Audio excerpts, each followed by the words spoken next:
Are you a scaling SaaS founder? Ready to make the leap from leading a team to leading an organization? Join us each week as we refill your think tank with actionable tips and strategies from great business minds you know and those who don't know yet. This is SaaS Fuel with your host, 5-time entrepreneur, SaaS founder, and globetrotting adventurer, Jeff Maines. Welcome back to the SaaS Fuel podcast, where our community is like finding a hidden level in a video game. Bonus points, extra lives, and endless fun. I'm your host, Jeff Maines. I help B2B SaaS founders like you scale from 7 figures, which is good, to 8 and 9 figures, which is outstanding. Together, we supercharge revenue growth, create premium valuation, and craft the business you're proud of and a life of impact and freedom that you love. Well, you got your coffee yet today? Well, how is it? Is it good? I would guess that you're probably satisfied with your morning coffee, but are you excited about it? Like delighted? How about loyal? Are you loyal to your coffee? Would you say you'd get a tattoo of your favorite coffee brand? I've actually seen some of those. But for most people, the answer would be no, and that would be wise. Because satisfaction and loyalty are kind of like dating and marriage. I mean, one is great for the short term, and the other is real commitment. I'm kind of a coffee nerd myself. If you've been listening for a while, you know that. Coffee origin, flavors, roast date, and the method of making it, because they're all different, right? I just nerd out on that stuff and really enjoy great coffee, which is a little strange because it wasn't that long ago that I didn't like coffee, like at all. I know it's like shocking. I wouldn't touch the stuff. I mean, it's like, no way. I don't like that. And so what shifted? It's the magnetic pull of community. I wasn't a coffee guy. I wasn't a fan, didn't like it. And part of the reason was that I'd only had bad coffee. And bad coffee is plentiful. You don't have to look too far to find bad coffee. And it's much better today than it has been historically. And, for me, it was a group of friends who like coffee. And so, we're hanging out and they said, well, try it this way, try it that way. Maybe you'll like this. And so, I did. And, over time, and I don't know if it was an acquired thing or I remember, one particular time we were in Las Vegas of all places and it was cold, like freezing cold and, coffee. And it was kind of a turning point. It's like, this is really good. I like this. And I kind of did it because it was a social thing. It's just that magnetic pull of community and that in having great coffee. It wasn't the burned black stained water from a silver urn that hadn't been cleaned since the mid 60s, that was my perception of what coffee was. And I found out it can actually be really, really good. Other companies have made billions from community. Think about Peloton. On the surface, it's just a fancy, overpriced stationary bike, right? Completely wrong. They built a diehard community of riders who live and breathe Peloton. Their riders aren't just satisfied, they are ambassadors. I mean, they're incredibly loyal to Peloton. And they don't just burn calories, they ignite conversations. Peloton isn't just selling bikes, they're selling belonging. And they're really, really good at it. So, as a SaaS founder, what do coffee and bikes have anything to do with building a SaaS business? And it's this: a satisfied customer will use your product. A loyal community member will fight for it. When your servers crash at 2 a.m., a satisfied customers will switch to your competitor faster than you can say system outage. But a loyalty community member, they will patiently wait, maybe tweet support and buy your apology merchandise. Community is incredibly powerful and people will go above and beyond. This week I had an experience with community where I had a community member here that we were doing a little get together here at SaaStr in San Francisco. And it was like, I went in and booked a same day ticket from the East Coast, flew cross country just to spend a few hours together. Amazing. I mean, is that crazy? A little. Is it committed? My gosh, 100%. And I'll tell you, great leaders do what others aren't willing to do. They have epic wins because they live epic lives and they do epic things. And it's that kind of loyalty and commitment is completely reciprocated by others in the community. I mean, it's a total band of brothers and sisters. Definitely don't want to forget that. As we dig into community over the next 2 episodes, we're going to unravel the sticky, sweet honey of community building. So how do you transform your user base into a raving, tweeting, hashtagging tribe? People that are committed, they will do crazy things because they're part of your community and just they fit in. They're with their people. How do you turn your service into a movement, your logo into a flag, and your customers into comrades? This isn't simply about pleasing people. It's about engraving your brand into their identity.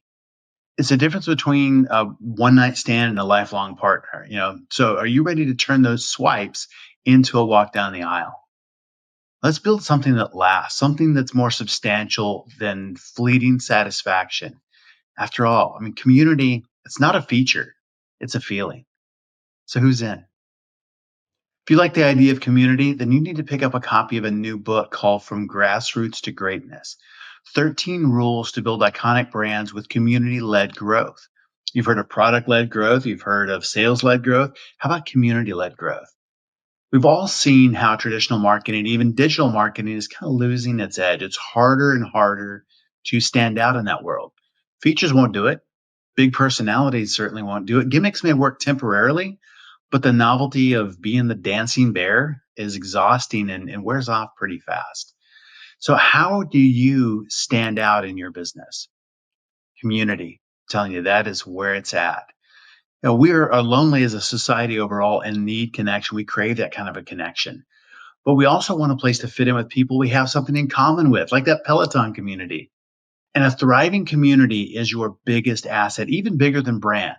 And in his book, Lloyd lays out 13 rules to attract your own army of raving fans. It's your ultimate acquisition channel, brand differentiator, feedback source, retention lever, and catalyst for transformative change. The brands of yesterday were built on what they told us about themselves.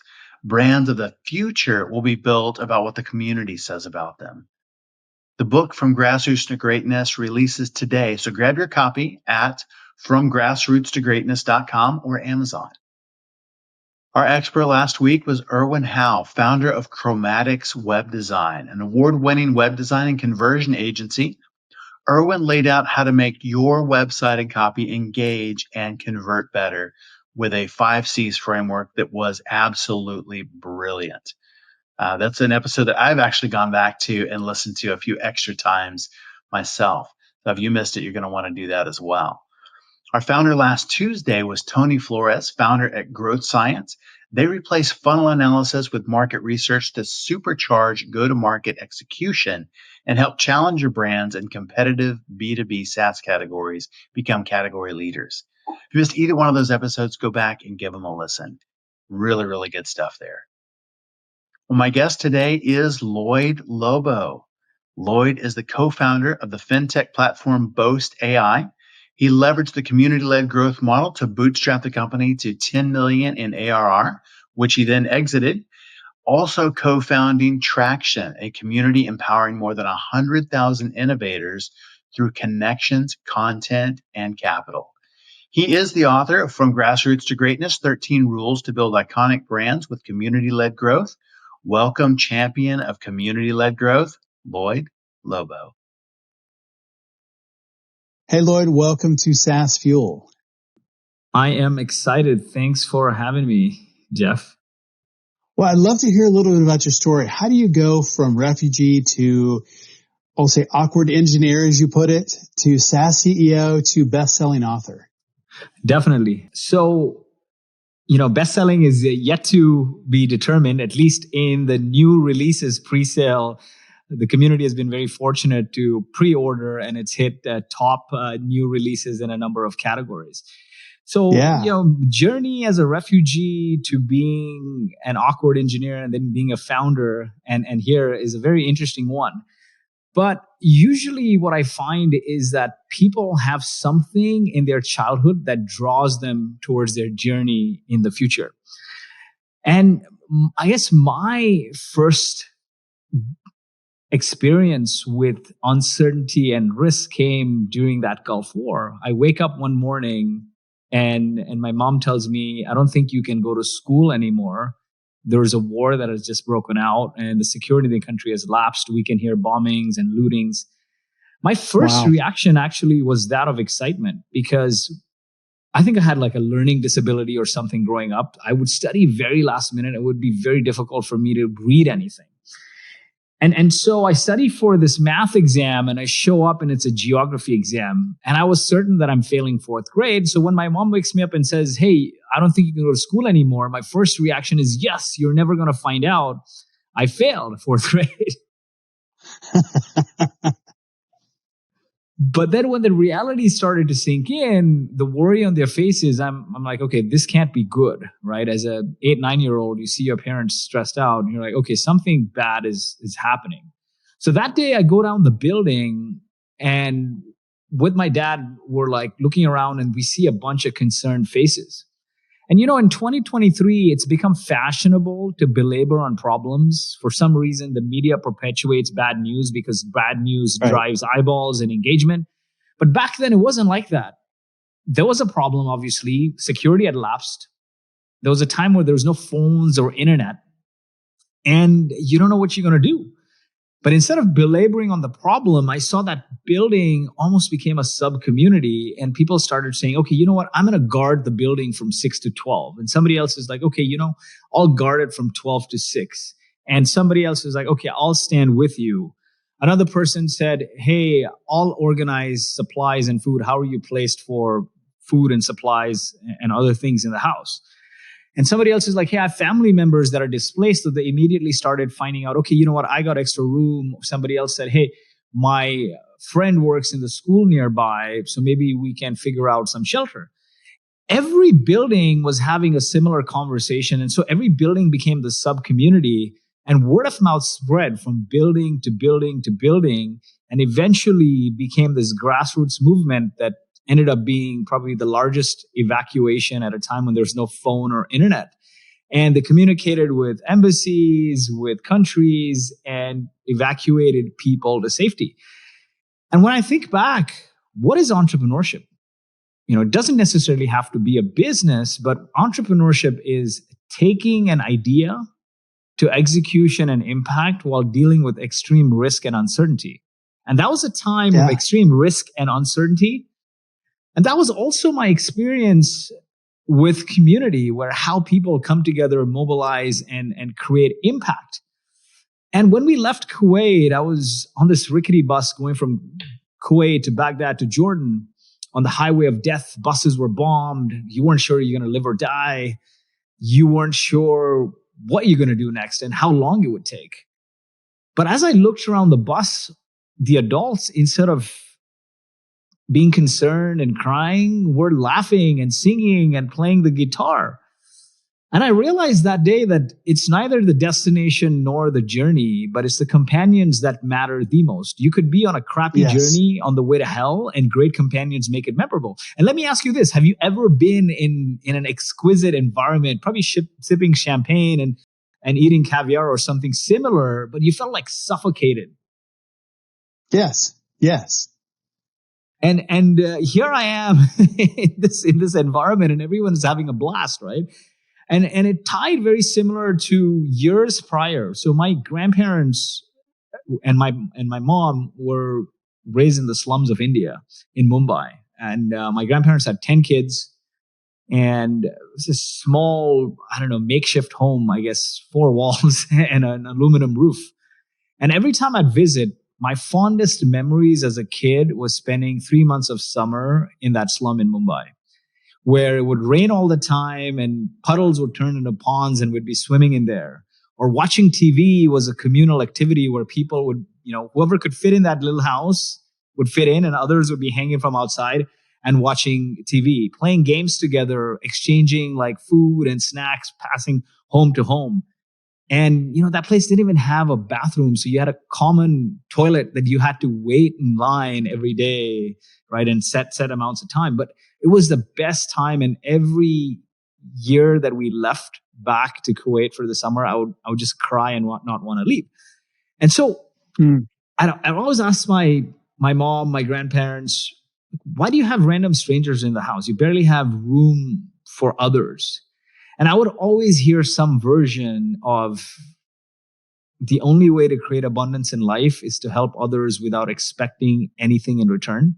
You might not get something from those people, but the karma will come back to you in ways you can't even imagine. And of course, today in 2023, all of his grandkids even are all well off. Nobody's in that slum and everyone's done well. So that experience as a childhood, my fondest memories were being a part of community, then experiencing the risk and uncertainty of taking an idea to impact while working with the community were my formative experiences in dealing with both community and experiencing entrepreneurship. And so as I left Kuwait, a number of years later, moved to Canada and went to university there, I always craved that uncertainty and risk. And until today, I'm a 0 to 1 person. I cannot be in an environment where, it's scaling. It's like optimizing for the last 20%. It has to be new things, new ideas. Yeah. And so I went through engineering, graduated engineering, and around the time I talked to a few business people in the family friends, and asked, what were the best skills that helped you get to where you are today? And what I kept hearing was sales. Sales is everything. Sales fixes everything. And, that was eye-opening for me. And so when I graduated, I only applied for sales jobs. Now imagine an awkward engineer, not good at public speaking, applies to sales jobs. And at the time, the word wasn't entrepreneurship. You just called them businessmen, businesswomen. It's a business. It wasn't entrepreneurship, startup. Those words weren't cool. And so I started applying for sales jobs, and, from Xerox to small companies, nobody would give me a job. I interviewed at a bunch of places, and they're like, listen, I think you should just find a job in computer or software engineering. And I begged and fought my way into asking and making this small company give me a job in cold calling. And what I thought to myself is, hey, we all have certain limitations. And the best way to never overcome those limitations is to not do it. And what would, if I wanted to get good at sales and good at communication, what job would put me in a better position to learn this more than sales, right? Communication is the rails for everything we do. Without communication, you can't connect with people. You can't convince investors. You can't convince your spouse to keep doing a company. You can't convince early employees. You can't to work on a lower pay. You can't convince them on the vision. You can't convince your developers. Anybody, right? You need to communicate to evangelize.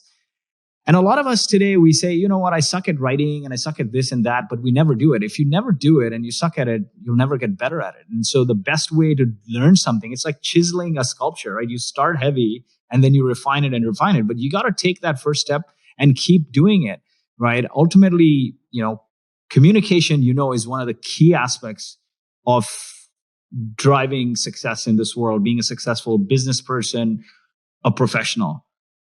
But how do you get better at it is just consistently doing it. Anything, whether it's writing, whether it's creating videos, whether it's doing sales, anything in life happens through consistency.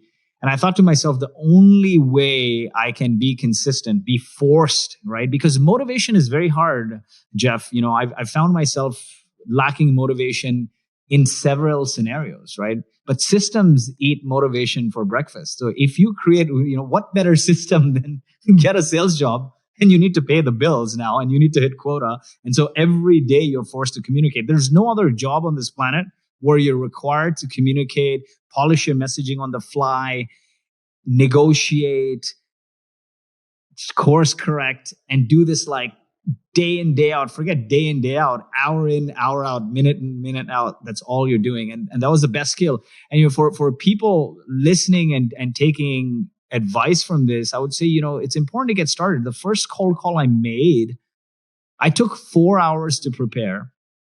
And I kept having, stage fright or whatever you want to call it. And as soon as the person answered the phone, I got to the connect with the decision maker, I hung up. And everyone started laughing. Oh, wow. That's quite the journey. So how did that get you from the initial sales job? How did you end up starting Boast? Definitely. So my co-founder and I, Alex Popa, and I went to university together. We worked on every single project together. We're just partners. We had transferred out to this university in the boonies in Canada, Thunder Bay. And so we had met in Toronto. We had initially started our journey in community college and then transferred out to university. So we were probably two of the only folks from that community college that went there. And it was also the only university at the time that offered a bachelor's of engineering degree in software, because everything is computers, right? And they were accredited for software engineering. And we bet that, software is going to be huge someday. And that bet played out, right? And so we worked on every project together. He did all the coding projects. I did all the front-facing stuff. And then when we graduated, he got into Johnson & Johnson's engineering leadership program. Very bright. They take 2 students a year. And I moved on, right? I worked in this job, cold calling. And then my next job was doing sales at a startup in the States. My girlfriend, then now wife, was in medical school and I needed to move. So I applied, I got lucky, got a visa and moved. So number of years later, Alex from Johnson & Johnson ended up doing a startup, and that startup didn't work out, and he felt he needed the skills of accounting and finance. And his unique skill set of accounting and finance combined with engineering got him into the world of R&D, tax credits, and government funding, because globally, hundreds of billions of dollars are given in innovation funding by governments, right? But it's a cumbersome application process. It's prone to frustrating audits, and it takes a long time to get the money. So Alex was working at a Big Four in Canada, and I went on my journey working at other startups. And one day he calls me and he's like, I want to do something in this space. Incidentally, I was working at a startup running growth, and the CEO was, very much in tune with hustle culture, right? And I understand, I empathize today as a founder, because back then I wasn't. He had investors that were pressuring him, and they weren't sophisticated investors, and they were driving him to see like double, triple growth. And that, they say it all flows down the hill, right? So it was pressuring the team. And I used to be in the office till 9, 10 frequently. My wife was in residency at the time, so she was working 80, 100 hours a week anyway. One week, I started going home at 6. And I get an email from him that says, hey, I used to love it when you were in the office till 9 or 10 with me, last person to leave. But this week you've started going home at 6 and I'm concerned. What's causing you to go home? Your wife is a resident, so she's working 100-hour weeks anyway. So what do you need to go home early for? I still have that email from him.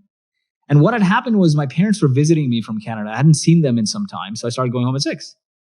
And as soon as I got home and I saw that email from him, Alex calls me and he's like, I want to do this company. And I'm like, I nearly had tears in my eyes. I'm a very emotional person. I'm like, bro, I don't care what we do. As long as we build the company we want to work for, I'm in. And so that was the journey to entrepreneurship. So Alex had the idea of R&D tax credits.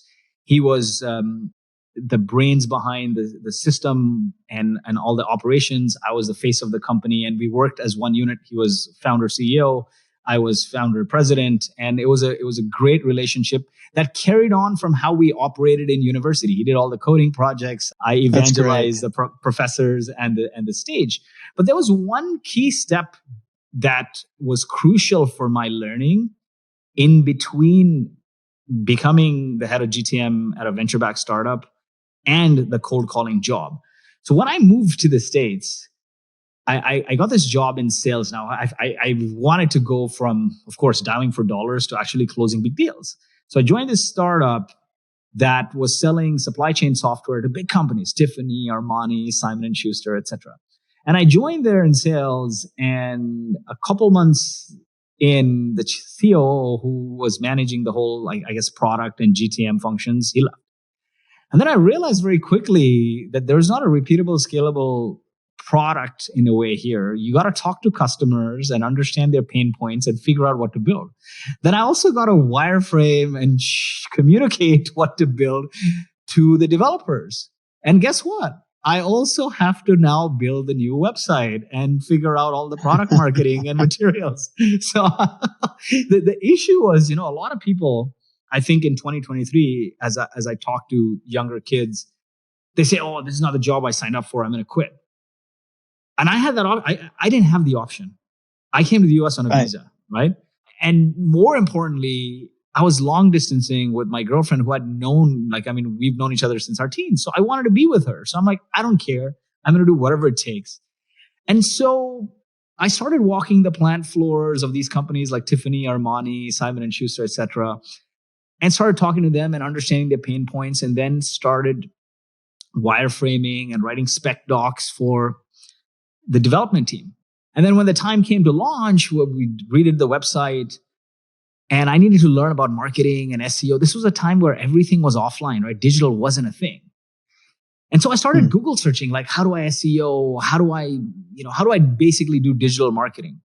Because I knew that the only way to win is not to do what everyone else is doing. You got to do something different, especially in a small company where you don't have the resources to buy billboard ads.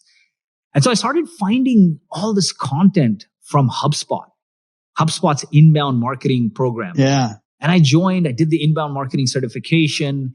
They had Gary Vaynerchuk talk about video creation. And he was this chubby little young guy with Wine TV, had a whole, a couple hour video course on HubSpot's inbound marketing program. And I joined a lot of their meetups. And effectively now HubSpot, I talked about the slums in India to the Gulf War community. Now my third community became HubSpot's inbound marketing community, because everything I learned about sales and marketing was from that community.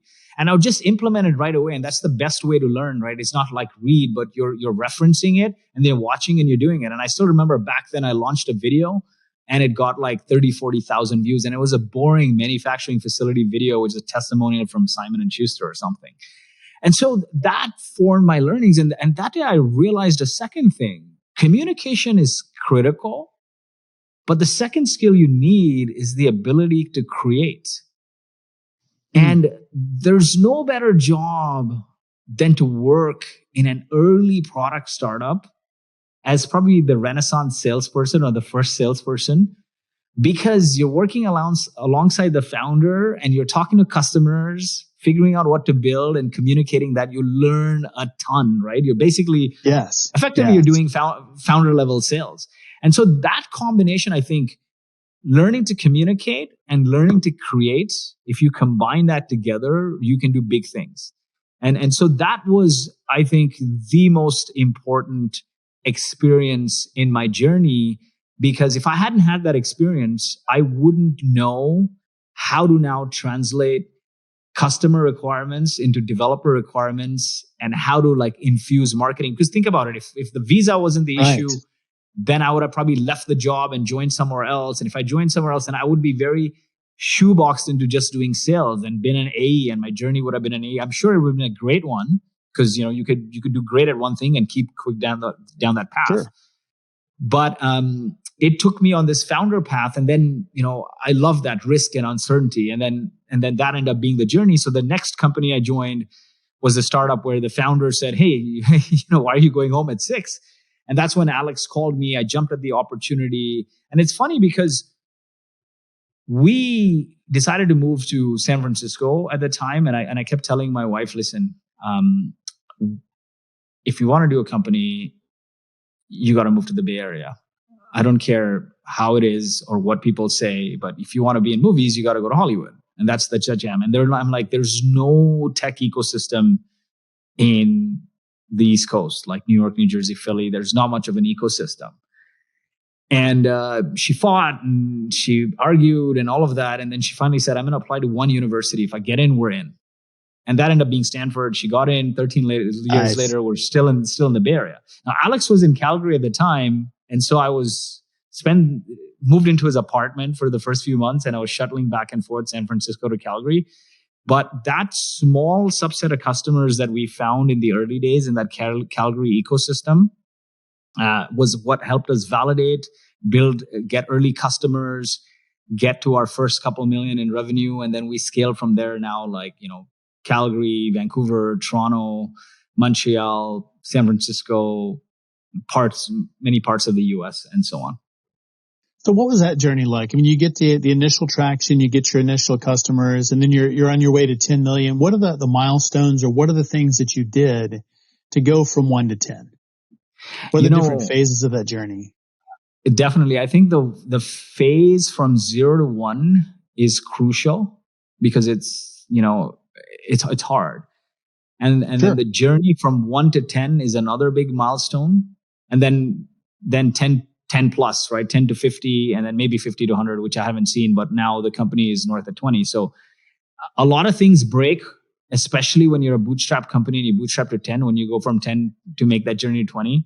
And a lot of things break from 1 to 10 as well. But our 0 to 1 and 1 to 10 were similarly tied. So when I moved into Calgary, the first thing I knew was, what do I do? We need to get customers. We're not going to build anything.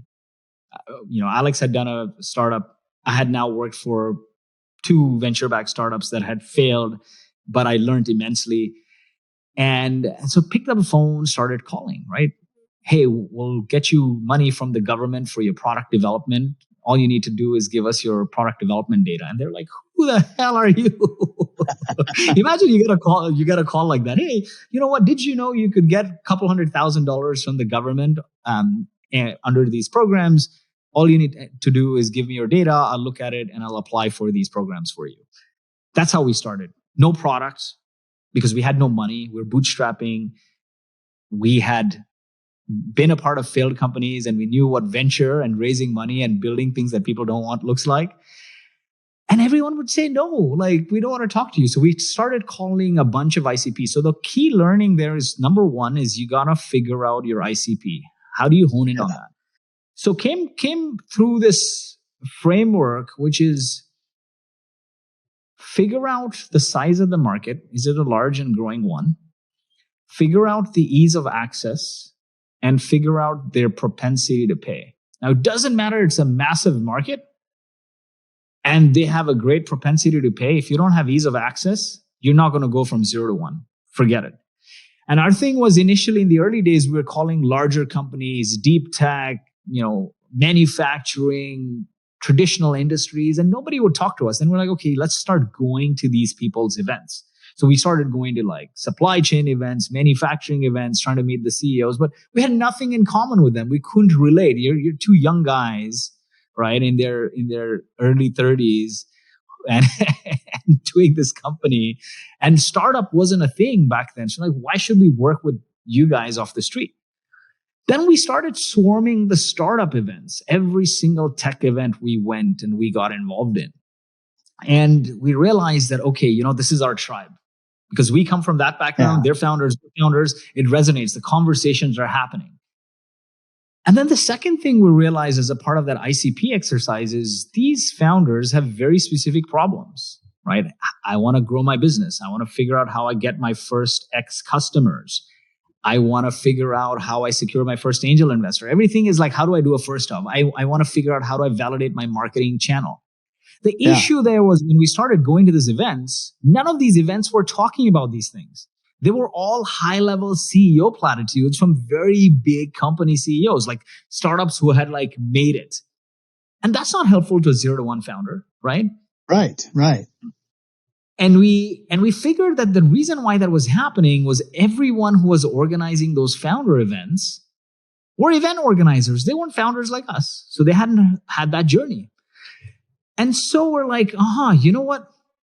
We've been around the startup circuit, like me now spending time in the East Coast startup ecosystem a bit, being in Silicon Valley. I'm like, maybe we host our own events. And rather than doing these CEO platitudes, we'll bring somebody who's like, we're targeting now sort of the 0 to 1 and maybe 1 to 5 founder, because that's the ideal customer for us. You're spending money in product development and we're going to get you that money back. In Canada, you get 64% cash back from the government. In the US, it's ranges between 10 and 20%. So we're like, that's the founder we want. Now, why don't we just bring a founder who has hit 10, not 100? If they've hit 10, it's not a platitude, it's tactical.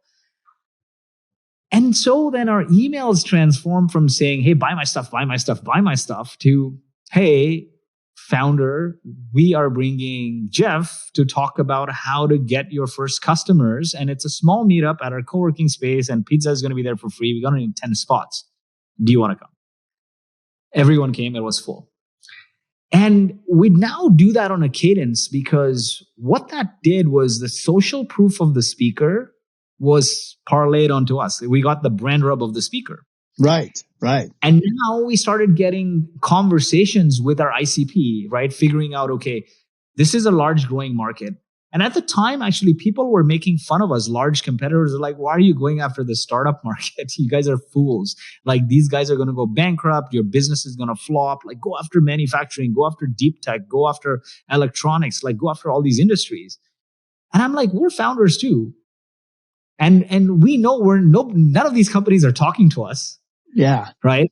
And we need the help. And like, we'll scratch our own itch, and helping us will help other founders too. Rather than taking the advice for us from our network, we'll open it up and we'll help these founders. Now, I think the only way to win in the world is to be contrarian, have a contrarian view, and hope that it's right. Because fast forward to 2023, all these accountants, bankers, lawyers, everyone wants to service startups, right? It's the fastest growing market. It's people are launching partnerships with accelerators, launching their own startup programs. And I feel like some of it is disingenuous, because they're doing it for money. When startups weren't hot, they weren't supporting them, right? Right. And so we went out there and started hosting these events, because we're like, we'll learn, and this is our market anyway. And if we don't learn, and if we don't help this market, then we have no shot at winning any other big customers anyway, because it's a struggle. And that bet played out. More and more people started showing up to this event. 10 turned into 20, turned into 50. The one thing we did was great cadence. Like, very regularly, we hosted them every couple of weeks. And one day, 200 people showed up in the co-working space. And the guys running the co-working space says, hey, this is no longer a pizza night, man. This is turned into a full-blown conference here. So you can't do this anymore. So that eventually turned into what Traction is today. And Traction, now we do a big annual conference. Every major CEO from Twilio to Atlassian and so on have been to our events. We do small meetups. We still do the 10, 20-person dinners in different cities, private. And then podcast. At peak, we were doing 2 live podcasts a week on Zoom, and then posted on YouTube and Spotify and so on. And so it became a large community.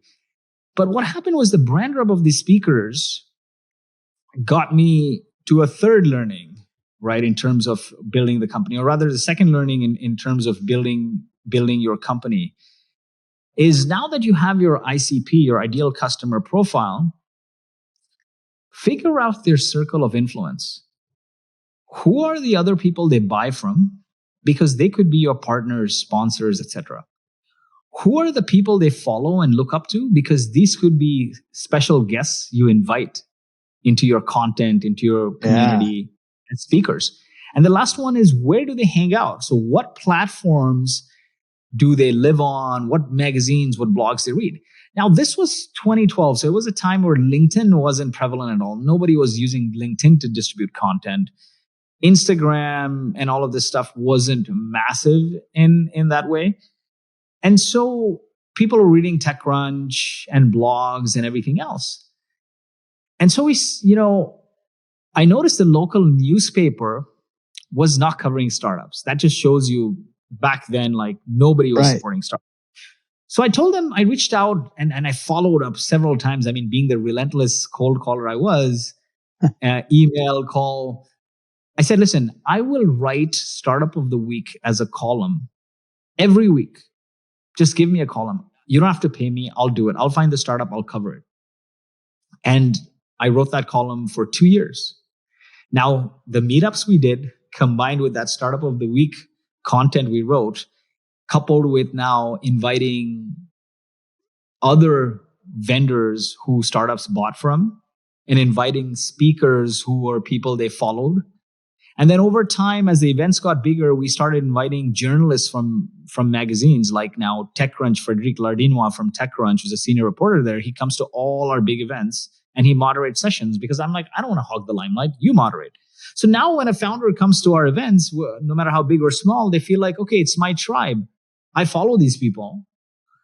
I, buy solutions from these vendors, and these reporters that I, want to get covered in are there. So we started getting the social proof of these people. It helped us build partnerships, and we started adding customers, and the conversation wasn't very buy my stuff anymore. It's like, how can I help you? Hey, founder, I know nobody's out to help you, but I know somebody. I know a good banker. I know an angel investor. I know a lawyer, an accountant who's not going to charge you an arm and a leg and take care of the stuff you want. Or I know some growth person who can share advice. And then, you casually ask them, by the way, are you spending much at all in product development? Do you think you could use our service? And they'd be like, yeah, you've been so helpful. Why not? Right. And so we started adding, and that was the journey to get to the first couple million in revenue. And, we started, if you take the lessons, figure out the ICP. How do you figure out the ICP? Figure out the size of the market, figure out the propensity to pay and the ease of access.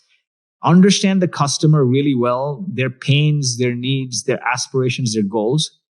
Don't focus on the solution, focus on their problem. And that's important because you will evolve as a company. Your first product won't be your last product. And every company that's at 100 million doesn't only have one product for the most. And so focusing on their problems and their aspirations helped us build content and a community around them. It helped us figure out their circle of influence so we could invite who they followed, who they pay, what are the solutions they paid for, and the platforms they hang out. We could distribute content there, but we could also invite the journalists and other influencers from there. So that was the steps to initially honing in on that ICP. And then expanding from there, we delivered the solution manually for the first few years. Once you deliver the solution manually, then you understand, hey, what is the exact process to do this in a repeatable, scalable way? Once you have a repeatable, scalable process to deliver the customer the outcome, then you know what to automate, what to delegate, what to eliminate. And so our first version of the software was on Zoho Creator, which Alex built entirely with his bare hands. He used Zoho Creator and leveraged Zapier. But if we didn't offer the service manually, Jeff, I think it would be really hard because customers want an outcome, right? They don't want software. Right. And when you deliver the service manually, it helps you get really good at not only selling in a consultative way, but also customer success. Because then you don't have, right? Like in 2023, we see a lot of enterprise grade companies that are selling B2B. Ignore the PLG companies, but the B2B. Anytime it's a complex problem, it becomes that you need support and you need services. And now you need an implementation person. And that software, the total cost of ownership ends up costing you probably 3x as much as what you paid for in implementation fees. So we're like, hey, we don't have any of this to hide behind. Customers want an outcome, no customer, no buttons, no widgets, none of that stuff. Right. And so that's how we made the journey. So we honed in on the customer problem. We delivered the service manually. We built the first version on low-code solutions. Now you don't have to use Zoho Creator and Zapier necessarily today. There's other tools like Webflow and Bubble. Zapier still is table stakes. And that helps you figure out now, at least you have an MVP. And so you've done this work manually. Now, if you want to digitize this, there's 3 or 4 steps, right? I'm collecting data. Am I collecting data from the customer? Well, how are you collecting it? Oh, Excel sheets, Google Drive. Well, the first thing is let's automate that. So create a front end for the customer, and you can leverage Zapier to pull that data in. Now you have that data. You got to normalize that data, right? So you write some algorithm, some code to streamline that data. For us, it was a very complex task that took many years because we were taking product development data, which is all unstructured, and then combining it with financial data. Wow. And so we needed that. That took a gargantuan effort. And combining that and flattening it and making sure it's normalized. And then it's like, okay, you analyze that data. Now, what do I do with it? And then the last step is workflow. For us, it was filling forms. Okay, it needs to go in this PDF, in this form, in that format, with these calculations. So you can have a very calm conversation. Is like, where do you spend the most time? Am I spending the most time in collecting data? Well, let's start there. But am I spending the most time in normalizing data? Let's spend time there. And you knock it out one at a time. And now the customer is getting the outcome while you're building the software in parallel. I couldn't find any other way, man, to bootstrap the company. And like we couldn't outside of doing that.